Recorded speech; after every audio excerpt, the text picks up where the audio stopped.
Welcome to the Through the Table podcast with Tom, Rick,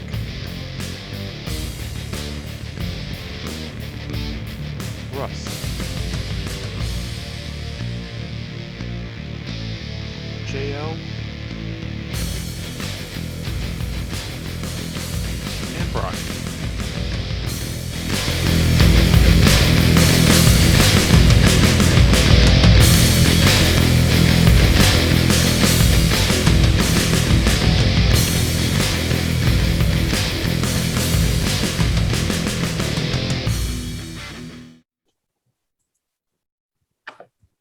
All right. What are we doing? Yeah. Who are we talking about? Where do we want to start? Fuego del Sol. Sucks. What about him? And he doesn't have a car. He sure doesn't. How do you get to New York City is my question. Hitchhiked? He might have. Did you see the promo from, was it Wednesday, when Sammy's just like, "I'll buy you a new car," Yep. and I was like, "No, please don't." It'd be He's better just if they gonna show lose him like hitchhiking to Public the transit. show. I do find it funny that like Fuego del Sol is like it's like the AEW version of when Venom joined the New Breed. He just kind of showed up, you know what I mean? I was like, "Hey, it's my buddy. He's just gonna hang out with us now." So you think Fuego he's del Sol will get it. We'll get an inner circle vest. but he's gonna have the one that just says prospect on the back. Like a real motorcycle club. He can't have the full patch. Right. He gets one of the old ones that they don't use anymore. Here, have this one. He's so happy to be I was there. I was actually reading a thing today that I guess Jericho at one point wanted him to break up. Yep. And I guess Tony Khan was like, just you guys don't need to break up. You can just go do your separate things, which is kind of cool. You know what I mean? Like I don't mind that because usually it's always like the stable breaks up and they just feud forever. And so I thought it was kind of neat, but I guess they can always come back together when I guess it wouldn't need be. Right. Well, then we won't get the questions from JL every week if the inner circle is broken up or not. He's more concerned about the Pinnacle. They kind of just fizzled out, huh? They're kind of the same way. They're not really together anymore. After they had their kind of, I guess, the labors of Jericho, they kind of went separate ways. But it's still weird because you have Sean Spears and FTR both, I guess, managed by Tully. Yep.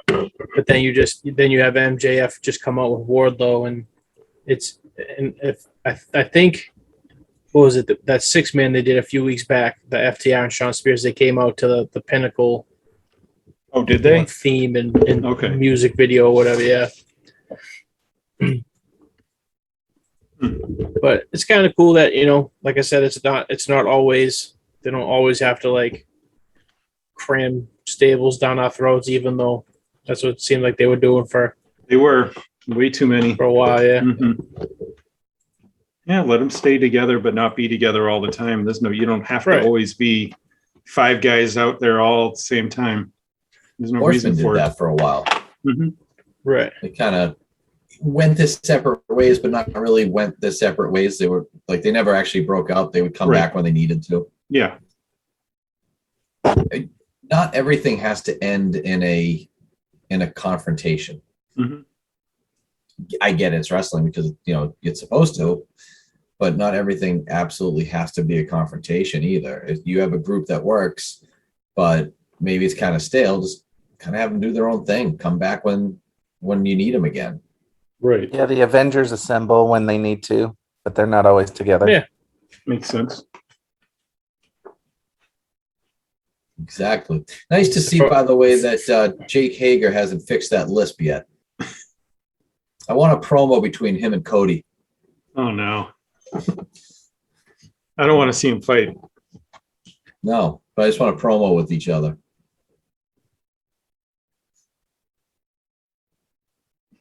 That'd be terrible. Just straight terrible. Especially with Crowd would just Hager. boo that. Crowd would boo the hell out of it. Did you see Anytime the, Hager walks out, it's a chore. he just I don't know. I mean, I know he was kind of I wouldn't say a big get, but at the time, when Pickens were still kind of slim, Yeah. he was like, okay, that's He's a name. right. But He's legit collecting a paycheck right now. That's it. Pretty Yeah. much. He barely works. well, doesn't because I mean, I believe it's because he's training for a fight, isn't he? If I'm not mistaken. He is, but then he's in the tag match tonight against Men of the Year. That's true. Yeah. I thought that's what was going on, because when he's training, he's not allowed to work.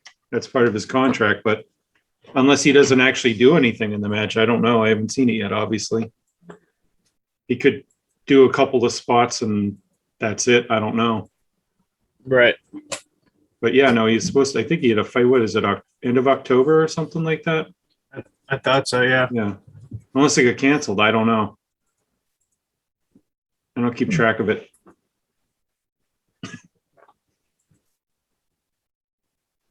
So I can't believe they're already going 2 hours with Rampage tonight. I think tonight's a test. Mm-hmm. See how it does. See how hour 2 does. Yep. And then gauge from there. They got to do something. That roster's gigantic. Yeah.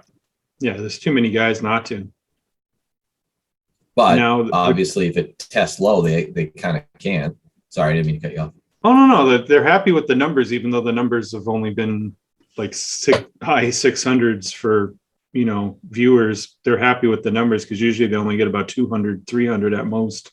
And Well, it's currently just this week, right? What's that? It's currently just this week, right? The 2 hours? Yeah. Mm-hmm. Right. But yeah, they've only been getting like 650 to 700,000 or so for the Rampage show so far. Well, I guess it's a challenge to see. I know Punk's in the opener. Probably to see if that'll get them any higher or not. Right.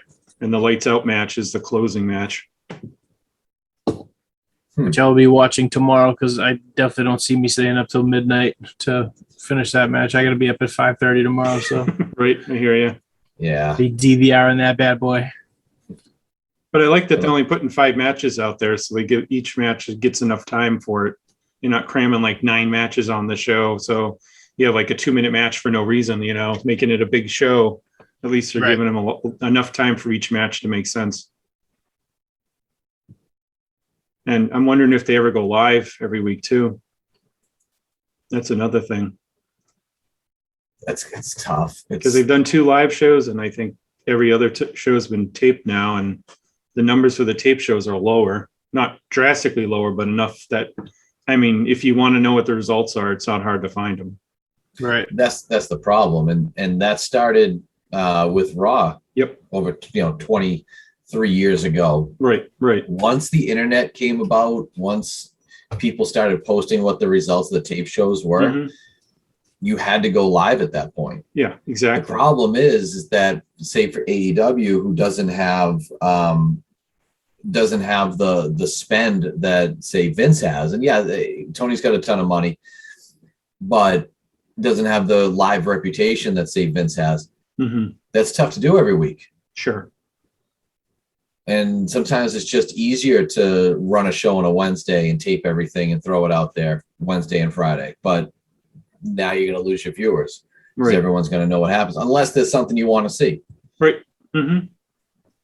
Like, I saw the spoiler for the opening match tonight. Yep. And I'm still going to watch it. Mm-hmm. Oh, yeah. As I say, I saw the spoiler for the main event, and it's pretty much like one of the main reasons why I'm going to DVR it and watch it tomorrow, just because I really want to see it. Yeah.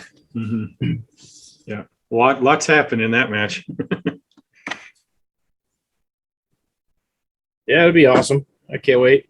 I guess it was a long night because they also did elevation tapings before Dynamite started. Oof. Ooh. There were only 3 matches, but still, you're there from 6:30 till an hour. Just after midnight is when it ended. It's a long night. Yeah. Mhm. And that's a hot crowd too. You can only keep that energy for so long. Well, I guess they didn't slow down at all the entire night. Wow. Luckily, because they had Kingston in the main event and they had Ortiz and Santana in one of the matches on Rampage, and you had Punk. So there was enough to keep them satisfied. Local guys and Punk, you know, the crowds really didn't die. I guess the women's match, of course, probably didn't get much heat, I'm sure. With Anna Jay and Penelope probably just didn't get much. I'm sure they kind of relaxed during that one.